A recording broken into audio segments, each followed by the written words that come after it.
Io non riesco a guardare e a leggere questi 246 nomi senza chiedermi perché, senza chiedermi come e senza chiedermi chi.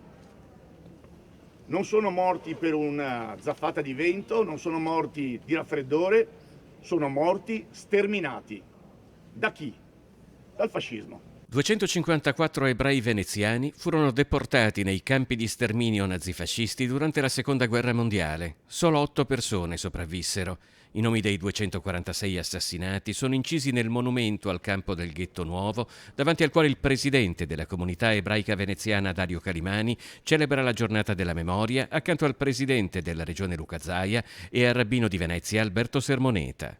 È troppo facile perdonare, chiudere un capitolo di storia su cui non si è riflettuto, su cui nessuno ha detto io sono colpevole, io sono responsabile, nessuno è stato giudicato, nessuno è stato condannato. Ci sono 7.500 morti ebrei italiani, non si sa morti perché, a causa di chi li ha cacciati, chi li ha consegnati ai nazisti e chi li ha sterminati poi. Non si sa nulla.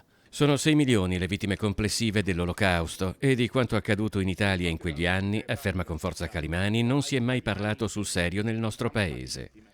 Le parole del presidente della comunità ebraica veneziana sono state definite da segretario del Partito Comunista dal senatore mestrino di Fratelli d'Italia Raffaele Speranzon. Io questo non lo capisco. Deve essere appannaggio di tutti la libertà. E il fascismo deve essere espunto dagli ideali della nostra comunità, della nostra società e dalle nostalgie di chi ancora ha nostalgie per un periodo che è stato catastrofico per l'Italia. Non offendersi dicendo se dice queste cose vuol dire che è comunista. A me di Stalin non mi interessa niente.